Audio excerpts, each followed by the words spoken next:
பூஞ்சோலை மாணவர்கள் அனைவருக்கும் வணக்கம். இன்னைக்கு நம்ம அறிவாயுதம் டெஸ்ட் பேட்ச் காவலர் தேர்வுல 10வது டெஸ்ட் பார்க்க போறோம்ப்பா. ஸோ 10வது டெஸ்ட் பாத்தீங்க அப்படின்னா நம்மளுக்கு 8th full test. சரியாப்பா? 8th full டெஸ்ட்டை பொறுத்தவரை நம்மளுக்கு பாத்தீங்க அப்படின்னா 40 கொஸ்டின், மொத்தம் 80 கொஸ்டின். இதுல 40 நம்ம புதுசா ரிவிஷனுக்காக எடுத்தது. மிச்ச 40 கொஸ்டின் பாத்தீங்க அப்படின்னா நம்ம ஓல்டு கொஸ்டினை அப்படியே கொடுத்துருக்கோம். எப்படி ரிவிஷன் பண்ணிருக்கீங்க அப்படின்னு பாக்குறதுக்காக. சரியா? அதனால இந்த 40 கொஸ்டின் புதுசா எடுத்ததுக்கு நம்ம இப்போ எக்ஸ்பிளனேஷன் பார்த்துடலாம்ப்பா. சோ ஃபர்ஸ்ட் கொஸ்டின் பாருங்க, கீழ்காண்பவைகளில் சயாடு பயிர்கள் யாவை அப்படின்னு சொல்லி கேட்டிருக்காங்க. ஆப்ஷன் சி, இதுதான்ப்பா சயாடு பயிர்கள். ஆக்சுவலா சயாடு பயிர்கள் அப்படின்னு சொல்லி எதை சொல்லுவாங்க அப்படின்னா கோடை காலத்தில் விளையக்கூடிய பயிர்கள். சரியா? கோடை காலத்தில் விளையக்கூடிய பயிர்கள் தான் சயாடு பயிர்கள் அப்படின்னு சொல்லி சொல்லுவாங்க. சரியா? இந்த நெல்லு, சோளம், சோயா, மொச்சை இதெல்லாம் இருக்குல்லப்பா, இது காரிஃப் காலத்து பயிர்கள். சரியா? காரிஃப் அப்படின்னா மழை காலத்துல பயிரிடக்கூடிய பயிர்கள். சரியா? காரிஃப் அப்படின்றது மழை காலத்துல பயிரிடக்கூடிய பயிர். அடுத்து பாருங்க, ஆப்ஷன் பி பாம்பே. கோதுமை, பருப்பு, பட்டாணி, கடுகு இதெல்லாம் ரபி பருவ பயிர்கள். ரபின்னா என்னப்பா? குளிர்காலம். சரியா? குளிர்காலத்துல பயிரிடக்கூடிய பயிர்கள். அடுத்து பாருங்க, 2வது கொஸ்டின். அதாவது இதுக்கு ஆன்சர் பொறுத்துகள், பயிர்கள் சார்ந்த பொறுத்துகள் கேட்டிருக்காங்கப்பா. இதுக்கு ஆன்சர் ஆப்ஷன் பி. சரியா? தீவன பயிர்கள் அப்படின்றது மக்காச்சோளம், சிறுதானியங்கள். நார் பயிர்கள் அப்படின்றது பருத்தி, சணல். எண்ணெய் பயிர்கள் நிலக்கடலை, எள். அலங்கார தாவரங்கள் குரோட்டன், யூஃபேர்பியா. அதே மாதிரி இப்ப புதுசா E20 பெட்ரோல் அப்படின்னு சொல்லி கொண்டு வந்திருக்காங்க இல்லைங்களா? இந்த E20 பெட்ரோல் அப்படின்னா என்னன்னா, பெட்ரோல்ல 20% எத்தனால் கலக்கிறது.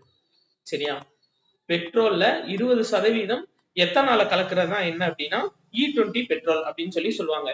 இந்த எத்தனால் எதுல இருந்து தயாரிப்பாங்க? கரும்பு, சோளம் இது ரெண்டுல இருந்து தயாரிக்கிறதா இந்த எத்தனால். சரியா? இதையும் ஞாபகிச்சுக்கோங்க. கரண்ட் அஃபேர்ஸ் ஓரியன்டா ரொம்ப முக்கியமா போயிட்டு இருக்கு. அடுத்தது, உலக அளவில் எத்தனை சதவீத நன்னீர் விவசாயத்திற்கே பயன்படுத்தப்படுகிறது அப்படின்னு சொல்லி கேட்டிருக்காங்க. ஆப்ஷன் டி, 70% நன்னீர் ஃபுல் அண்ட் ஃபுல் விவசாயத்துக்கே பயன்படுத்தப்படுதுப்பா. சரியா? இது டைரக்ட் கொஸ்டின் தான். சோ 4வது கொஸ்டின் பாருங்க, இதுக்கு கூற்று 1 தவறு 2 சரிப்பா. சரியா? Option B Bombay. ஏன்னா இந்திய உணவு கழகம் 1965 ஜனவரி 14 புதுடெல்லியில் ஏற்படுத்தப்பட்டது அப்படின்னு சொல்லி கொடுத்திருக்காங்க. அது தவறு. ஏன்னா ஏற்படுத்தப்பட்ட இடம் சென்னையில ஏற்படுத்தப்பட்டிருக்கும். இதோட தலைமையகம் தான் புதுடெல்லியில இருக்கு. சரியா? இதோட தலைமையகம் புதுடெல்லியில இருக்கு. அடுத்து பாருங்க, இது பொது விநியோக திட்டத்தின் கீழ் உணவு தானியங்களை வழங்குவது மற்றும் உணவு பாதுகாப்பை உறுதி செய்வது போன்ற பணிகளை மேற்கொள்கிறது. எது? இந்திய உணவு கழகம். சோ கரெக்ட் தான். அப்ப 1 தவறு 2 சரி. அடுத்து பாருங்க, பூசா என்று அழைக்கப்படுவது எது அப்படின்னா இந்திய வேளாண் ஆராய்ச்சி நிறுவனம். அதுதான் பூசா அப்படின்னு சொல்லிட்டு அழைக்கப்படுதுப்பா. சரியா? இதுக்கு ஆக்சுவலா இந்த நிறுவனத்துக்கு நிதி அளிக்கிறது யாரு அப்படின்னா இந்திய வேளாண் ஆராய்ச்சி கழகம். சரியா? அதாவது இந்திய வேளாண் ஆராய்ச்சி நிறுவனத்துக்கு நிதி வழங்குறது இந்திய வேளாண் ஆராய்ச்சி கழகம், ஐகார். சரியா? Indian council of agriculture and research அப்படின்னு சொல்லிட்டு சொல்லுவாங்க. சோ அதாவது மெயினா இந்த இந்திய வேளாண் கழகம் 1970ல பசுமை புரட்சிக்கு ஒரு முக்கிய காரணமா இருந்தது. சரியா? பசுமை புரட்சிக்கு ஒரு முக்கிய காரணமா இருந்தது இந்த இந்திய வேளாண் நிறுவனம். சரியா?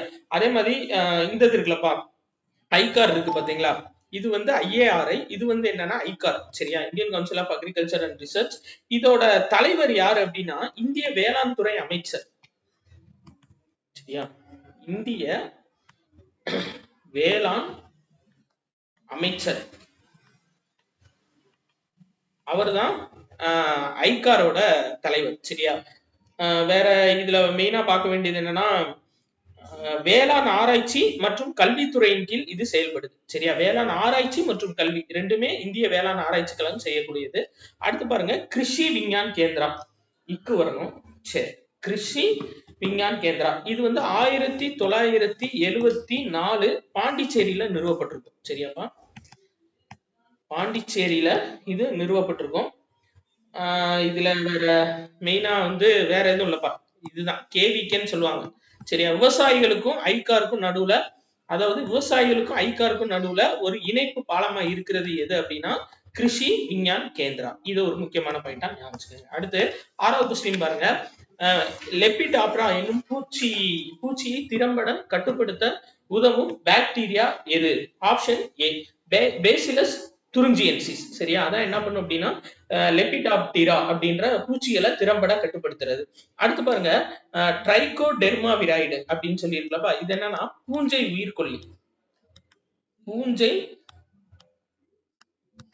உயிர்கொல்லி இதுதான் என்ன அப்படின்னா ட்ரைகோடெர்மா விரைடு. சரியா? அடுத்து அனாபினா இருக்குல்லப்பா, அனாபினா நாஸ்டாக். இது ரெண்டுமே அனாபினா நாஸ்டாக் இது ரெண்டு முக்கியமானது.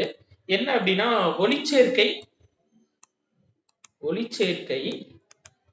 மற்றும் நைட்ரஜன் நிலைப்படுத்துதல்ல முக்கிய இதா இருக்கு. சரியா? ஒளிச்சேர்க்கை மற்றும் நைட்ரஜன் நிலைப்படுத்துதல்ல ஒரு முக்கியமான ஒரு காரணி எது அப்படின்னா அனாபினா மற்றும் நாஸ்டாக். ரைசோபியம் வந்து நைட்ரஜன் நிலைநிறுத்துதல் தான். சரியா? நைட்ரஜன் நிலைநிறுத்துதலுக்கு ரைசோபியம். சரியாப்பா? இது ரொம்ப முக்கியமானது. இது அப்படியே பார்த்து வச்சுக்கோங்க. Okay right. சிப்கோ இயக்கம் எந்த ஆண்டு துவங்கப்பட்டது?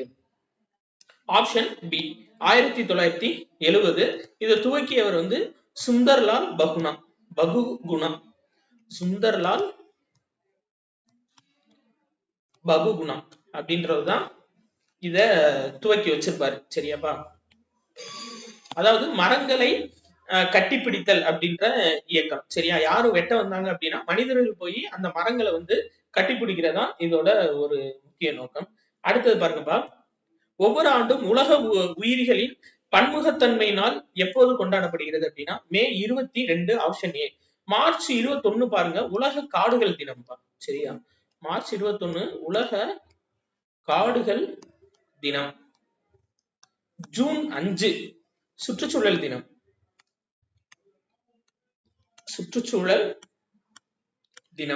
செப்டம்பர் 16 ஓசோன் தினம். இந்த ஓசோன் தினம் ரொம்ப முக்கியம்பா. ஏன்னா இப்ப ரீசெண்டா இந்த ஓசோன் தினத்துக்கு நிறைய விழிப்புணர்வு நிகழ்ச்சி நடைபெற்றுச்சு. ஆக்சுவலா நீ தேதி வந்து 22ங்களா? 22. So September 22. சரியா? செப்டம்பர் 16 ஓசோன் தினம் அன்னைக்கு ஒரு மிகப்பெரிய விழிப்புணர்வு நிகழ்ச்சி வந்து நடைபெற்றுச்சு. சோ அதை ஞாபகம் வச்சுக்கோங்க. அடுத்து பாருங்க 9வது இந்தியாவில் துவங்கப்பட்ட முதல் தேசிய பூங்கா எது? Option D Corbett. அதாவது ஜிம் கார்பெட் தேசிய பூங்கா. எப்பன்னா 1936 உருவாக்கப்பட்டுச்சு. கன்ஹா தேசிய பூங்கா எங்க பாருங்க? மத்திய பிரதேசத்துல இருக்கு. சரியா? மத்திய பிரதேசம் அதுல இருக்குது கன்ஹா தேசிய பூங்கா. கிர் தேசிய பூங்கா குஜராத். துத்வா தேசிய பூங்கா உத்தரப்பிரதேசம்.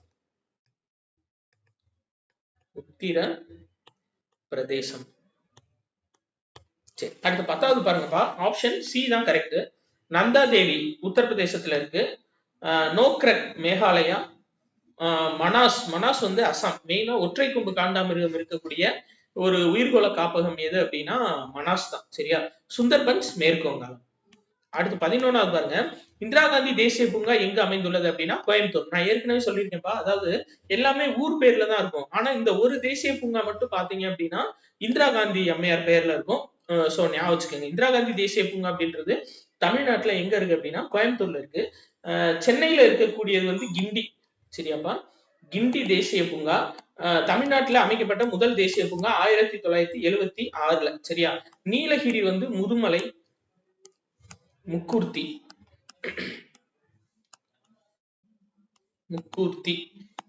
இது ரெண்டுமே வந்து பாத்தீங்க அப்படின்னா நீலகிரியில இருக்கக்கூடியது. ராமநாதபுரத்துல மன்னார் வளைகுடா. சரியா?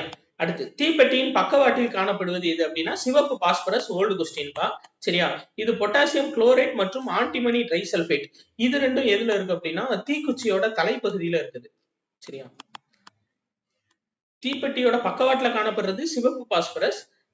பொட்டாசியம் குளோரைட்டும் ஆன்டிமனி ட்ரைசல்பேட்டும் அதாவது தீக்குச்சியோட தலைப்பகுதியில காணப்படக்கூடியது. அடுத்து புற்றுநோய் ஏற்படுவதற்கு முக்கிய காரணி எது? Option B Bombay. யூரியா, பூச்சிக்கொல்லி, களைக்கொல்லி போன்றவைகள். சரியாப்பா? இது வந்து பாத்தீங்கன்னா மூச்சு திணறலுக்கு வரும். மூச்சு திணறல். இந்த கழிவுநீர் டிடர்ஜென்ட்கள் இதெல்லாம் நீர் சார்ந்த நோய்கள்ல வரும். சரியாப்பா? நீர் சார்ந்த நோய்கள்ல வரும். ஆனா மெயினா வந்து பாத்தீங்கன்னா, நம்மளுக்கு புற்றுநோய் ஏற்படுவது அப்படின்னாவே யூரியா, பூச்சிக்கொல்லி, களைக்கொல்லி தான். அடுத்து பாருங்க, சால்ட் பீட்டர் தாதுவில் இருந்து எது கிடைக்கிறது அப்படின்னு சொல்லி கேட்டிருக்காங்க. நைட்ரஜன் தான் கிடைக்கும். சரியா? சால்ட் பீட்டர் அப்படின்னு எதப்பா சொல்லுவாங்க? சோடியம் நைட்ரேட் தான் சால்ட் பீட்டர்னு சொல்லுவாங்க. Sodium nitrate. நைட்ரேட். அதே மாதிரி நைட்டர்னு ஒண்ணு சொல்லுவாங்க. நைட்டர். எதை நைட்டர்னு சொல்லுவாங்கன்னா potassium nitrate. Potassium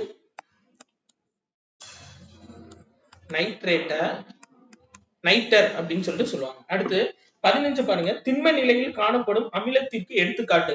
option C benzoic அமிலம். அடுத்து 16 பாருங்க, காரங்கள் சார்ந்து தவறான இணையை கண்டறிக.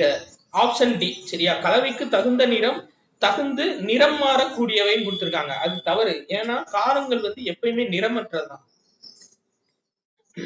காரங்கள் நிறமற்றது. சரியாப்பா? சோ இது முக்கியமா ஞாபகம் வச்சுக்கோங்க. அடுத்து 17, உரங்கள், நைலான்கள், நெகிழிகள் மற்றும் ரப்பர்கள் தயாரிக்க பயன்படுவது எது? Ammonium hydroxide. Option A. சரியா? இதுல பாருங்க, நம்ம வேற எது மெயினா பார்க்க வேண்டியது, இந்த மெக்னீசியம் ஹைட்ராக்சைடும் அலுமினியம் ஹைட்ராக்சைடும் இருக்கு பாத்தீங்களா? இது வயிற்றில் உள்ள அமிலத்தை நடுநிலையாக்குவதற்கு. வயிற்றில் உள்ள அமிலம். சரியா? அமிலத்தை நடுநிலையாக்குறதுக்கு அலுமினியம் ஹைட்ராக்சைடும் மெக்னீசியம் ஹைட்ராக்சைடும் பயன்படுத்துவாங்க. அடுத்து பாருங்க, கால்சியம் ஹைட்ராக்சைடு இருக்கு பாத்தீங்களாப்பா? இது வந்து எதுக்கு அப்படின்னா வெள்ளை அடிக்கிறதுக்கு பயன்படுத்துறது. வெள்ளை அடிக்க பயன்படுத்துறது கால்சியம் ஹைட்ராக்சைடு. சரியா? அடுத்தது வேற இதுல அவ்வளவுதான். அடுத்து 18வது கொஸ்டின் பாருங்க, எந்த நிறங்காட்டி அமில கரைசலில் இளஞ்சிவப்பு நிறத்தையும் கார கரைசலில் பச்சை நிறத்தையும் கொண்டுள்ளது? ஆப்ஷன் சி செம்பருத்தி பூ நிறங்காட்டி. சரியாப்பா? பினாப்திலின் வந்து பாத்தீங்க அப்படின்னா அமிலத்துல நிறமற்றதா இருக்கும். அமிலத்துல நிறமற்றது, காரத்துல இளஞ்சிவப்பு. எது? பினாப்திலின். மெத்தில் ஆரஞ்சு இருக்கு பாத்தீங்களா? மெத்தில் ஆரஞ்சு வந்து அமிலத்துல சிவப்பு நிறத்துல இருக்கும், காரத்துல மஞ்சள் நிறத்துல இருக்கும். சரியா? காரத்துல மஞ்சள் நிறத்துல இருக்கும். சரியாப்பா? லிட்மஸ் தாள் வந்து அமிலத்துல சிவப்பு நிறமாகவும் காரத்துல நீல நிறமாகவும் இருக்கும். சரி. அடுத்து, ஆடிகளை உருவாக்குவதற்கு கண்ணாடி துண்டின் மேல் மெல்லிய படலமாக பூசப்படுவது எது? ஆப்ஷன் பி வெள்ளி. இது டைரக்ட் கொஸ்டின் தான். அடுத்து 20வது பார்க்கலாம். மின்னணு கருவிகளில் பயன்படுத்துவது சிலிக்கான்.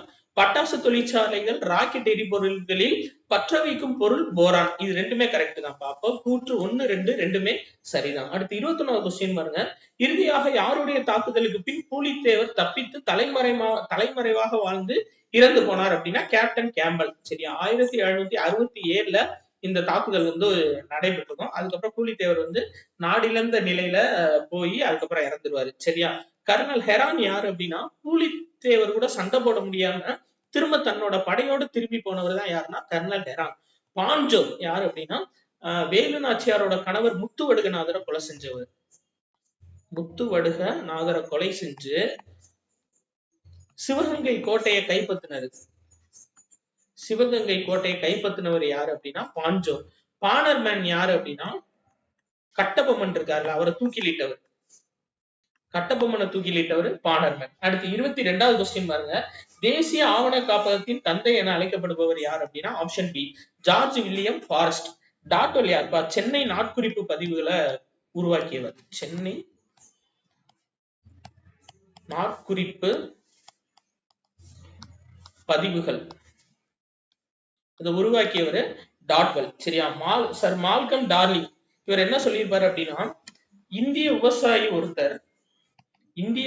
ஒருவர் கடனிலேயே பிறந்து கடனிலேயே வாழ்ந்து கடனிலேயே இறந்து விடுகிறார் அப்படின்னு சொன்னவர் யாரு அப்படின்னா சர் மால்கம் டார்லிங்.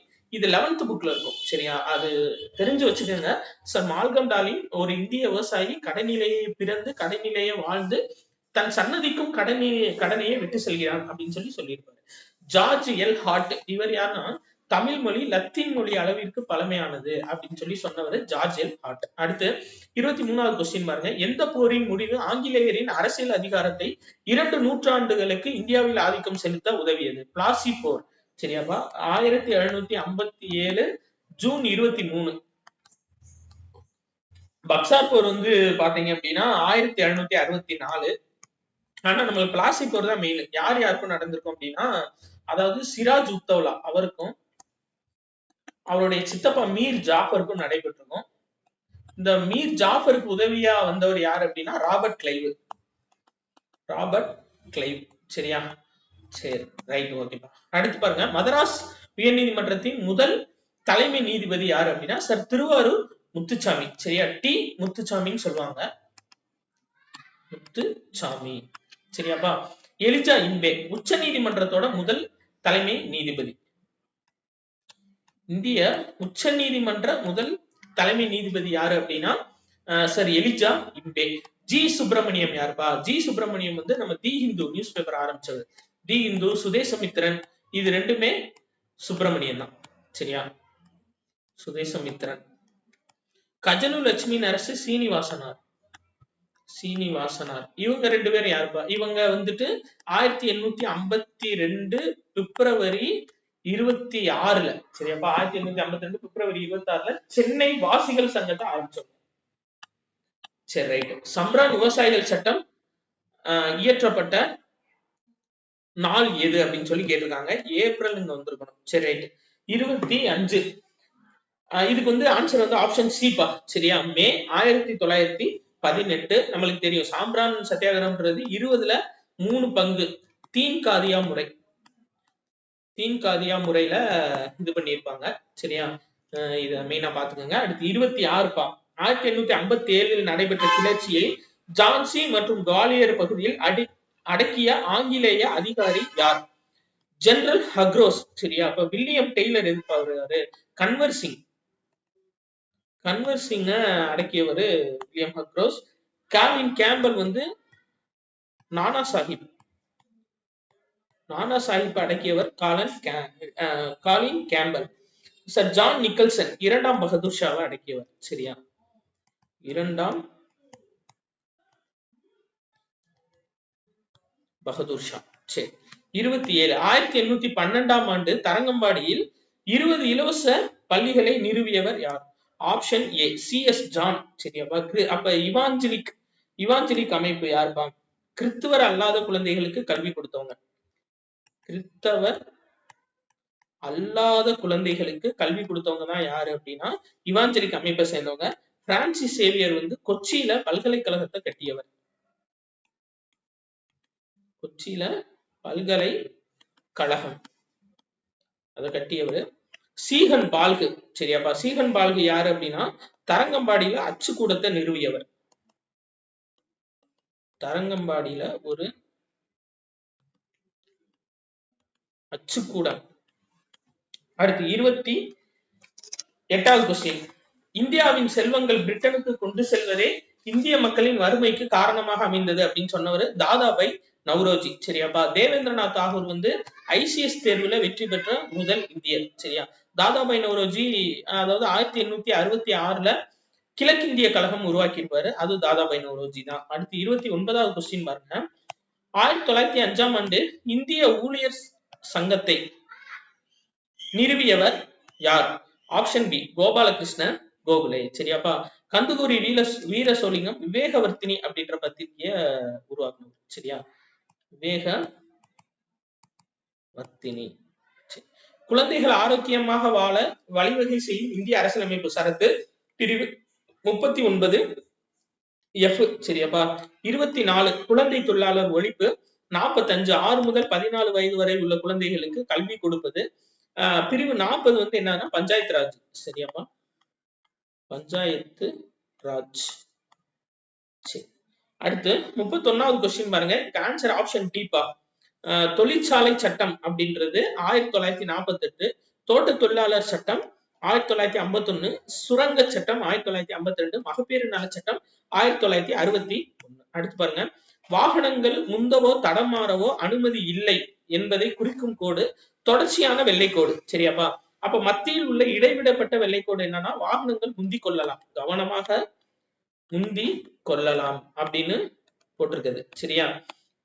இதுவே தொடர்ச்சியான மஞ்சள் கோடு எதுக்கு அப்படின்னா வெளிச்சம் இல்லாத பகுதியில வெளிச்சத்திற்காக போடப்பட்டது. தொடர்ச்சியாக மற்றும் இடைவிடப்பட்ட கோடுகள் அப்படின்னு சொல்லி கொடுத்திருக்காங்களா.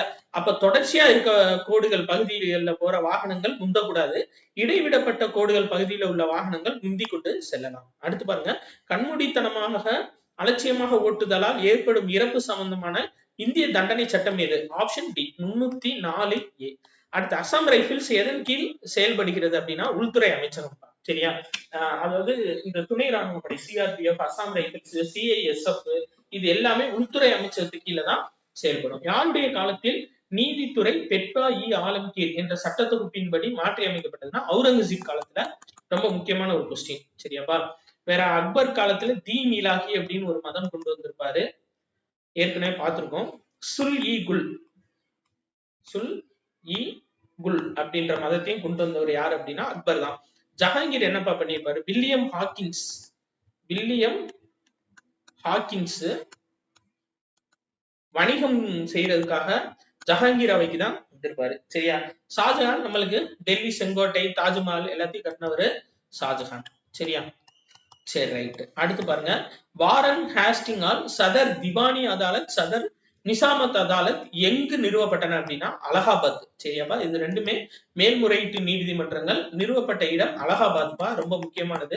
நிறுவியவர் சர் வாரன் ஹேஸ்டிங்ஸ். சரி, எஃப்ஐஆர் என்பது என்ன? எஃப்ஐஆர் அப்படின்றது முதல் தகவல் அறிக்கை. சரியா? அடுத்து 38, மதிப்பு குறைந்த நாணயங்களை மதிப்பு குறைந்த நாணயங்கள் எவ்வாறு அழைக்கப்பட்டன? Option B jital. சரியா? இதுல டங்கா, பகோடா இது எல்லாமே வந்து பாத்தீங்கன்னா அது வந்து டங்கா வந்து தங்கம், வெள்ளி, தாமிரம் விலை உயர்ந்த நாணயங்கள். சரியாப்பா? பகோடா இருக்கு பாத்தீங்களா, பகோடா வந்து தங்க நாணயம், கப்ரூனு செப்பு நாணயம். சரி, பம்பாய் திட்டம் எந்த ஆண்டு அறிமுகம் செய்யப்பட்டது? 1940. சரியா? அப்ப 1948 முதல் தொழில் கொள்கை.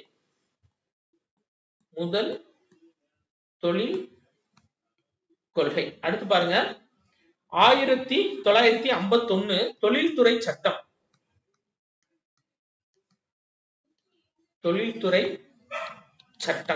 சரியா? 1960, அதாவது 1956 to 1960 அப்படின்றது இரண்டாவது ஐந்தாண்டு திட்டம்.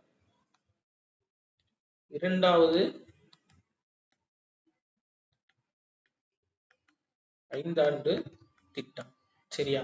ரைட். அடுத்தது பாருங்க, 40வது கொஸ்டின் பாருங்க, கீழ்கண் காண்பவைகளில் எது நுகர்வோர் சார்ந்த பொதுத்துறை நிறுவனம் அல்ல அப்படின்னு சொல்லி கொடுத்திருக்காங்க.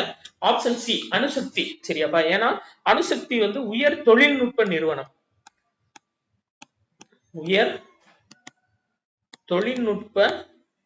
நிறுவனம் தான் அணுசக்தி நிறுவனம். மிச்சம் 3 உணவகம், காகிதம், மருந்து இது எல்லாமே என்ன அப்படின்னா இது வந்து நுகர்வோர் சார்ந்த பொதுத்துறை நிறுவனம். சரியா? நுகர்வோர் சார்ந்த பொதுத்துறை நிறுவனம். சரி, ரைட்டுப்பா. சோ 40 கொஸ்டின் நம்ம எடுத்ததுக்கான டிஸ்கஷன் முடிஞ்சு. அடுத்த 40 கொஸ்டின்ல நீங்க ஃபுல் மார்க் எடுத்திருக்கணும். ஏன்னா நம்ம கொடுத்த இப்ப வச்ச டெஸ்ட்ல 8வது டெஸ்ட்ல எதெல்லாம் நம்ம கவர் பண்ணிருக்கோமோ அதோட ஃபுல் ரிவிஷன் தான் நம்ம வச்சிருக்கோம். சோ அதை பார்த்து நல்லபடியா எழுதுங்கப்பா. நன்றி.